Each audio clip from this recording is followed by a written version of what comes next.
अस्सलाम वालेकुम जी, मैं हूं हसनैन चौधरी और आप देख रहे हैं आज़ाद डिजिटल। हमारे साथ मौजूद हैं SP operations Iqbal town doctor Mohammad Umar साहब। हंजरवाल के इलाके में एक केस होता है जहां पर हनी ट्रैप करके जो है वो लड़के को ब्लैकमेल किया जाता है और ब्लैकमेल करने के साथ साथ उससे काफ़ी ज़्यादा जो है वो पैसे भी लिए जाते हैं। लेकिन जैसे ही पुलिस को इन्फॉर्मेशन मिलती है तो पुलिस जो है वो जदीद टेक्नोलॉजी का इस्तेमाल करते हुए ना सिर्फ उस गैंग को जो है वो गिरफ्तार करती है बल्कि उनको कैफरे किरदार तक पहुँचाने के लिए उनसे चीज़ें जो बरामद होती हैं उसको चालान का हिस्सा और तफ्तीश का हिस्सा भी बनाया जाता है। तो सर से हम जानते हैं कि ये केस क्या था, किस तरह से जो है वो हनी ट्रैप किया गया। तो सर बहुत शुक्रिया टाइम देने का। बताइएगा सर कैसे, पहले तो ये केस क्या है, कैसे पता चला? ये इंसिडेंट बेसिकली रिपोर्ट हुआ है पुलिस स्टेशन हंजरवाल के एरिया में और इसमें एक कंप्लेनेंट है जिसका नाम है वकार। वकार ने हमारे पुलिस स्टेशन में रिपोर्ट किया कि उसके साथ एक इंसिडेंट ये हुआ है कि उसको एक लड़की है जिसका नाम, एक खातून, उसका नाम रुबीना है, उसने अपने घर में हंजरवाल के इलाके में उस एक घर है वहाँ पे उसको बातचीत के लिए बुलाया, दोस्ती थी उनकी आपस में। और फिर उसके बाद वहाँ पे उसके कुछ गैंग के दूसरे मेंबरान ने मिलकर उसको ज़दोकोब किया और उससे फिर पैसे निकलवाए। अब ये उसकी सिर्फ इनिशियल हमारे पास डिटेल इन्फॉर्मेशन थी। फिर हमने जब उसको मुकम्मल उसके साथ जाके पुलिस ने जब इस मैटर को देखा तो उस टाइम पे फिर हमारी टीम जो है वो वहाँ पे इलाके में गई तो उस टाइम पे वो घर वगैरह बिल्कुल खाली था। लेकिन फिर जब हमने मुकम्मल इन्फॉर्मेशन ले ली उसमें फिर ये था कि हुआ बेसिकली ये है कि ये इनका ये गैंग है, हनी ट्रैप गैंग है इनका। और ये इसी तरह जैसे जो सिंपल सिटीजन होते हैं उनको अपने झांसे में फंसाते हैं और फिर उनसे जो है ना एक्सटॉर्शन करते हैं और उनसे पैसे निकलवाते हैं। अभी इस केस में ये हुआ है कि ये वकार की और रुबीना की दोस्ती हुई है और दोस्ती होने के बाद इनकी फिर जब कुछ अर्सा इनके आपस में मैसेजेस कॉल्स चलते रहे, जब इनका आपस में एतमाद का रिश्ता बन गया, कोई दोस्ती इनकी आगे बढ़ी, तो फिर उसके बाद जो ये रुबीना खातून है इसने वकार को अपने घर मुलाकात के लिए बुलाया। इसको यही बताया गया कि मैं घर में अकेली हूँ और हम मुलाकात कर सकते हैं, जैसे हम रूटीन में बुलाते हैं, ऐसा चलता है। उसके बाद फिर जो वकार चूँकि काफ़ी अरसे से उसकी दोस्ती थी उसके साथ और उसके साथ उसका एक एतमाद का रिश्ता भी बन गया हुआ था, तो फिर उसने वकार जो है वो उसके घर में जो है ना उससे मुलाकात करने के लिए चला गया। अब जब वकार वहाँ पे गया और तो उस टाइम पे वहाँ पे एक और इनके गैंग का करैक्टर जिसका नाम उमैर है वो सामने आ जाता है और वो उमैर वो रुबीना का भाई बन के सामने आता है कि मैं रुबीना का भाई हूँ और तुम मेरे घर में क्या कर रहे हो। मतलब ये कि वो यानी उसको ब्लैकमेल या उसको किया जाता है, उसको वहाँ पे प्रेशराइज करता है कि तुम मेरे घर में क्यों एंटर हुए हो, तुम मेरे घर में क्यों आए हो। उस टाइम पे वो जो रुबीना लेडी है वो भी उमैर के साथ हो जाती है कि ये ज़बरदस्ती घर में घुसाया, इसने बाय डोरबेल दी और कहा कि मैं कोई ये केबल ठीक करने वाला हूँ और मैं इस तरह से घर में एंटर हो गया ज़बरदस्ती और आके जो है ना मेरे से छेड़खानी करने लग गया, इस तरह की बात। अब इस सारे सिनेरियो में जो वकार के लिए एक अनएक्सपेक्टेड चीज़ थी कि ये उसको बताया गया था कि घर में कोई नहीं है, लेकिन वहाँ पे जब वो गया तो ये एक नया लड़का वहाँ पे सामने आ गया और वो उससे ऊंची ऊंची आवाज़ में और लड़ाई करने के मूड में वो उसके ऊपर प्रेशराइज़ कर रहा था।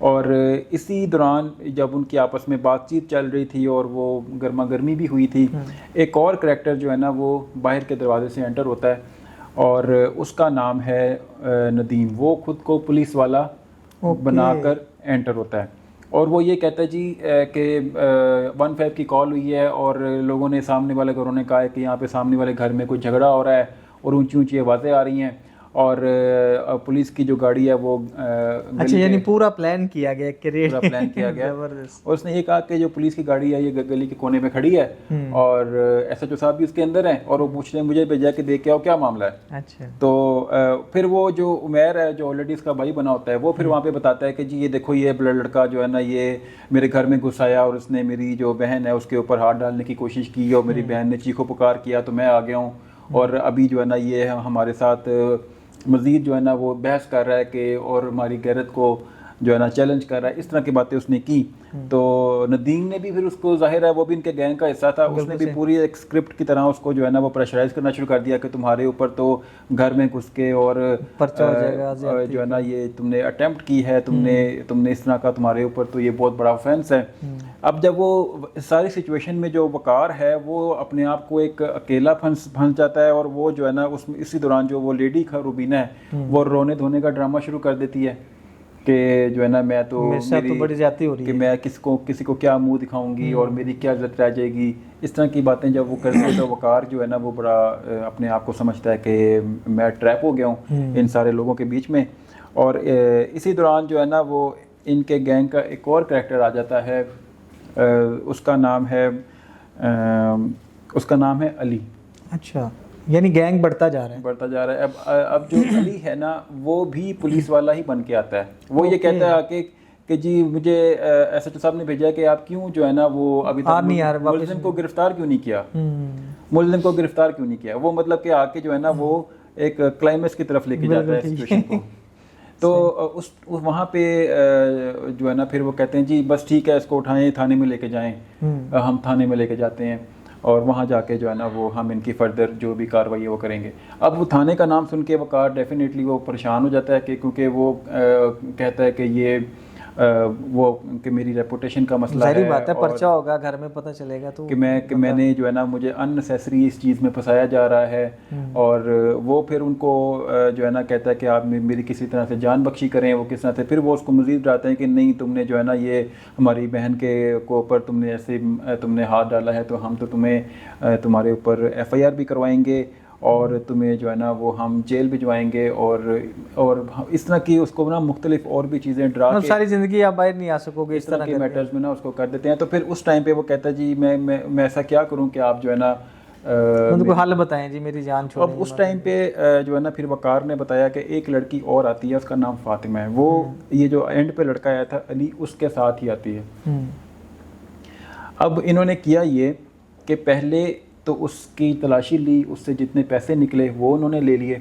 इसके अलावा उन्होंने उसको कहा कि इस मोबाइल नंबर पे हमें इजी पैसा या जैज़ कैश भेजो। तो अब उसने वकार ने उस टाइम पे ज़ाहिर है परेशानी के आलम में अपने दोस्तों को फ़ोन मिलाए कि मुझे जो है ना किसी तरह पैसों की इमीडिएट ज़रूरत है तो मुझे जो है ना इतने पैसे भेज दो। अब उसके दोस्तों ने भी उस कंडीशन में जितनी हेल्प उसकी कर दी। किसी के पास इमीडिएट हेल्प थी, किसी के पास नहीं थी। लेकिन ये कि इस सारी सिचुएशन में ना उन्होंने तकरीबन उससे 85,000 रुपीज़ जो है ना वो जैज़ कैश के मंगवा लिए। और लेकिन अभी वो कह रहे थे कि हमने तुमसे और पैसे लेने हैं क्योंकि ये तो पैसे कुछ भी नहीं है जो तुमने हमारे साथ किया है, हमारे घर में घुस के हमारी गैरत पे तुमने हाथ डाला, तो हम तो तुमसे और पैसे लेंगे। तो फिर उन्होंने क्या किया कि हम तुम्हें ना 1 दिन का टाइम देते हैं, तुमने 5 लाख का बंदोबस्त करना है। 5 लाख तुम ना लेकर आए तो फिर हम एक तो पुलिस में कार्रवाई भी कराएंगे और दूसरा ये कि उन्होंने जो लड़की फातिमा थी उसके साथ इसकी नाज़ेबा वीडियोस भी ज़बरदस्ती बना ली वहीं पे। वो वहीं पे उन्होंने इसके साथ जो है ना उसकी वीडियोस बनवा ली।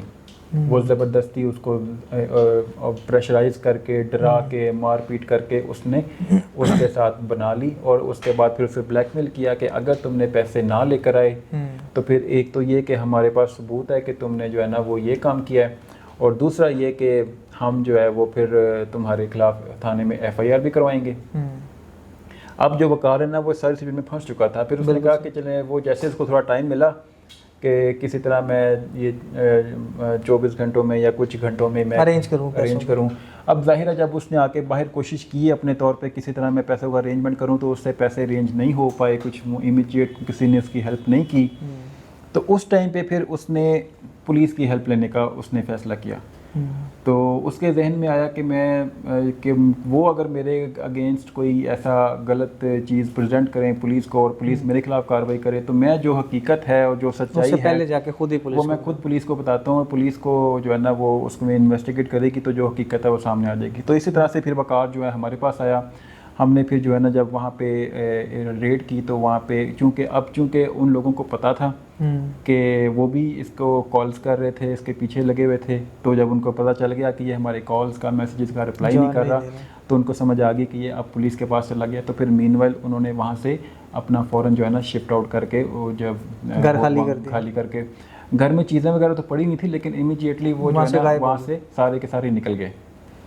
अभी फिर हमने ये किया कि जब हम वहाँ पे पहुँचे तो वहाँ पे हमने इर्द गिर्द लोगों से और जो वहाँ पे ये रेंट पे रह रहे थे बेसिकली वहाँ पे हमने मालिक मकान को भी बुलाया तो उसने भी ये कहा कि ये अभी 1-2 महीने पहले जो है ना यहाँ पे आए हैं। हमसाए वाले लोग भी इनको इतना जानते नहीं थे।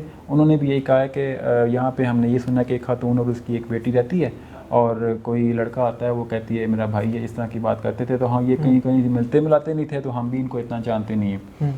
तो बहरहाल हमने फिर वर्किंग स्टार्ट की, और हमने फिर ये अब इमीडिएट उस टाइम पे ये भी देखा कि एक हमारी टीम जो है वो सीसीटीवी कैमरास पे काम करना शुरू कर दी। एक हमारी टीम ने वहाँ पे एरिया की रैकी शुरू कर दी, सर्वेलेंस शुरू कर दी कि मुमकिन है कि ये इर्द गिर्द ही हों, क्योंकि इनका सामान इधर पड़ा हुआ है, और इनमें से कोई बंदा जो है वो अपने सामान के लिए आए, या कोई मशकूक कोई हमें मोहल्ले का बंदा बताए कि ये बंदा इसी घर का फर्द है। इन्होंने रेंट एग्रीमेंट किया हुआ था? मतलब नहीं, वो एग्रीमेंट ऐसा कुछ नहीं था। ओके। और उसमें फिर ये हुआ कि जो है ना हमें डिफरेंट डायरेक्शन मिल गई कि ये है ना, ये यहाँ से जब निकले तो इस तरफ भी किए हैं। तो उसमें फिर हमने इनका जो एक करैक्टर है ना, जो उमैर है, जो उसका भाई बना हुआ था, उसको फिर हमने किसी दूसरे इलाके से गिरफ़्तार कर लिया। तो जब हमने इसको गिरफ़्तार किया है तो पहले तो वो ज़ाहिर है वो एक गैंग का हिस्सा थे, थोड़ा उनको आइडिया भी था कि पुलिस हमारे पीछे है, हमने क्या उनको बताना है। उन्होंने ऑलरेडी एक और कहानी सोची हुई थी। तो उसने पहले ये बताया हमें कि ये जो है ना ये वकार ने हम पे झूठा इल्ज़ाम लगाया, इसने हमारा कोई पैसों का लेन देन था, तो ये अब जो है ना इस तरह से करके पुलिस में कंप्लेन करके हमारे पैसे रिटर्न नहीं कर रहा, अब ये इस तरह से हमारे पैसे जो है ना गबन करना चाह रहा है। लेकिन हमने जो कि बाद में फिर अपने जो हमारे पास एविडेंस थी, जो चीज़ें थी, वो हमने फिर उसको दिखाई ऐसे ऐसे कि इस तरह के मामलात के तुम लोग फिर ये सीसीटीवी फुटेज से यहाँ पे गए हो, इस टाइम पे यहाँ से घर से निकले हो, सारी चीज़ें। तो फिर उसके पास ज़ाहिर है कि उसका कोई था नहीं कि इसका जवाब। तो फिर उसने एडमिट किया ड्यूरिंग इंटेरोगेशन, और उसने बताया कि ये हम जो है ना वो इसको हमने इसी तरह से ट्रैप किया है। और फिर उसी की पॉइंटेशन में हमने फिर उनके जो गैंग के दूसरे मेंबर थे, रुबीना और उसकी बेटी आयशा, और इसके अलावा जो पुलिस वाला बना हुआ था नदीम, उसको भी अरेस्ट किया। और इसके अलावा जो इनका एक और मुलजिम था जो ये मोबाइल से वीडियोस बना रहा था, ये मोबाइल के वीडियोस ये सारी की सारी वो जो अली बाद में आया था, ये उसके पास था, उसने ही अपने मोबाइल से बनाई थी। उसके लिए भी हमने अरेस्ट करने की कोशिश की, लेकिन उसको तब तक खबर पहुंच चुकी थी, और वो फिर फ़ौरन जो है ना वो एरिया से वहाँ से गायब हो गया था। फिर हमें उस टाइम पे उसकी गिरफ़्तारी अमल में नहीं आई थी। तो इनमें से हमने जो अभी उस टाइम पे जो हमने बंदे अरेस्ट किए थे, उसमें ये टोटल 4 हमारे पास अरेस्ट थे। अली और जो फातिमा है वो फिर जब उनको पता चला कि गिरफ़्तारी हो गई है इनकी, तो फिर वो फ़ौरन जो है ना वहाँ से एरिया छोड़ गए थे। अभी जो इन्होंने इंटेरोगेशन हमने इनसे इनिशियल इन्वेस्टिगेशन की थी, तो उसमें हमें इन्होंने रिवील किया था कि ये बेसिकली इनका तरीक़ाकार ऐसा ही है कि ये जो लेडी है रुबीना, ये ओकाड़ा से बिलोंग करती है। ये इसी तरह से लाहौर में अपने हस्बैंड के साथ काम के सिलसिले में काफ़ी अर्सा पहले आई हुई थी, और इसी तरह से ये लोगों से दोस्तियां करके फिर उनकी हैसियत के मुताबिक उनको फिर बेवकूफ़ बना कर, यानी इसका मतलब है कि ये प्रोफेशनल गैंग था? ये प्रोफेशनल था। इन्होंने उस टाइम इन्वेस्टिगेशन में हमें जो चीज़ें हमें बताई थी कि वो इस तरह से ये पहले तो उन्होंने कहा कि ऐसा उन्होंने एडमिट नहीं किया, लेकिन जब हमने उनके फिर मोबाइल फ़ोन से कुछ चीज़ें देखी कुछ ऐसी, तो फिर हमें पता चला कि ये ऐसे ही लड़कों को कोई यूनिवर्सिटी के स्कूलों यूनिवर्सिटी के कॉलेजेस के जो लड़के होते हैं जो दूसरे शहरों से स्पेशली आए होते हैं, उनको इस तरह से बेवकूफ़ बनाकर उनको अपने जाल में फंसा कर फिर उनसे जो उनकी हैसियत के मुताबिक है उनसे एक्सटॉर्शन वगैरह करते हैं। तो ये कैसे ताल्लुक़ कैसे सोशल मीडिया ऐप के ज़रिए करते थे? बिल्कुल, ये सोशल मीडिया ऐप के थ्रू भी करते थे। इसके अलावा भी ये जो जिस तरह से ये साइन बोर्ड्स के ऊपर भी लिखे होते हैं बुकिंग के लिए कि अगर हमारी कोई लाइक फॉर कोई इलेक्ट्रॉनिक्स की शॉप है उसमें नंबर लिखा होता है, तो फिर उसके थ्रू भी ये बात आगे चलाते थे कि हमने ये चीज़ खरीदनी है। और इस तरह ऑनलाइन ज़्यादा इनका जो है ना सोशल मीडिया ऐप्स के थ्रू ये अपना ट्रैप करते थे अपने जो ताल्लुकात बनाने के लिए। हैं। तो इसके थ्रू फिर ये जब आहिस्ता आहिस्ता फिर वो पहले ये देखते थे कि हमें इससे ताल्लुक़ बनाने में कितना फ़ायदा हो सकता है, कोई इसकी इतनी हैसियत है कि ये हमें कुछ इन रिटर्न कोई गिफ्ट या कोई हमें इस तरह की कोई मनी वगैरह देगा। तो ये सारी चीज़ें जो है ना वो करके फिर उसके बाद ये अपना काम आगे चलाते थे। और अभी इसमें जो इसका रुबीना का हस्बैंड है वो भी इसके साथ ही इसी घर में अक्सर आता रहता था। तो और जो दूसरे लड़के हमने जो हस्बैंड है सर, वो भी इस पूरे मामले में इन्वॉल्व था या उसको नहीं पता था? वो भी इन्वॉल्व है, उसको सारी एक्टिविटीज़ का पता है, और वो भी इनमें जो है ना वो, क्योंकि ये अक्सर जो है ना ऐसे होता है कि ये जब कोई इनको शिकार मिल जाता है ना तो फिर ये बाद में उस टाइम पे जो भी करैक्टर अवेलेबल होता है ना वो फ़ौरन उसको एग्जीक्यूट कर लेते हैं। ओके। तो हस्बैंड भी जो है वो ऑन एंड ऑफ इनकी एक्टिविटीज़ में शामिल होता है। कभी वो दूसरे शहर गया होता है अपने काम के सिलसिले में, कोई काम इसका और कभी वो जो इधर ही होता है तो वो उनके साथ मिलकर ये सारी कार्रवाइयाँ करता है। अच्छा, इससे पहले कितनी वारदातें कर चुके, रिकॉर्ड था इनका, ये फर्स्ट टाइम आपने पकड़ा है? नहीं, ये जो रुबीना है वो पहले भी मुख्तलिफ मुकदमात में अरेस्ट हुई है और उसका जो है ना वो रिकॉर्ड तो है। और बाकी वो जो नदीम है वो बेसिकली सिविल डिफेंस वाला था। ओके। जो पुलिस वाला बना हुआ था, सिविल डिफेंस में काम वो करते हैं। सिविल डिफेंस में वो जो है ना काम करता था। और उसके साथ जो दूसरा था जो अली है, वो जो पुलिस वाला, वो भी पुलिस वाला बना हुआ था, लेकिन वो पुलिस वाला नहीं था, वो बेसिकली आम लड़का था। उसको दरअसल मोबाइल फ़ोन का शौक़ भी था और उसको मोबाइल फ़ोन की डिफरेंट वीडियोस की एडिटिंग करनी भी आती थी और सारा जो उस टाइम पे डाटा था वो उसी के मोबाइल फ़ोन में था। तो ये पैसे कैसे बांटते थे, मतलब अली इनको कैसे मिला और कैसे इनका ये आपस में? अब इनसे जो हमने उस टाइम पे जो बातचीत की कि आप लोग उनका तरीकाकार यही था कि जितनी भी अमाउंट होती है वो हम इक्वली डिवाइड करते हैं, लेकिन उसमें चूँकि ये रुबीना की मेहनत ज़्यादा थी कि वो ज़्यादा टाइम लगाती थी और काफ़ी अर्सा जब वो चीज़ें मैच्योर हो जाती थी तो फिर इनको इन्वॉल्व करती थी, तो उसमें जो ज़्यादा शेयर जो है वो रुबीना ही रखती थी।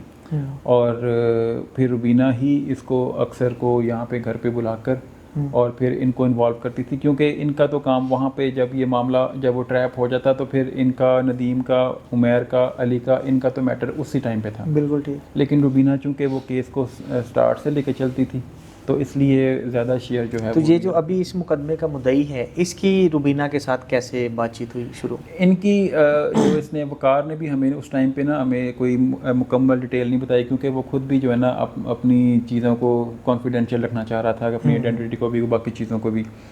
लेकिन उसने भी हमें उस टाइम पे ये, हमने जब उससे पूछा कि तुम्हारी इससे मुलाकात कब हुई, तो उस टाइम पे पहले उसने कुछ ये कहा था कि हमारी किसी वर्कशॉप पे मुलाकात हुई। जब मैंने पूछा कौन सी वर्कशॉप, तो फिर उसके पास कोई जवाब नहीं था। फिर इसने दूसरी दफ़ा कहा कि बस हमारी कोई मोबाइल फ़ोन से बात चली। उसने ये बात कह के ना उसको क्लोज़ कर दिया था। अच्छा, चलिए sir, thank you so much. Thank you.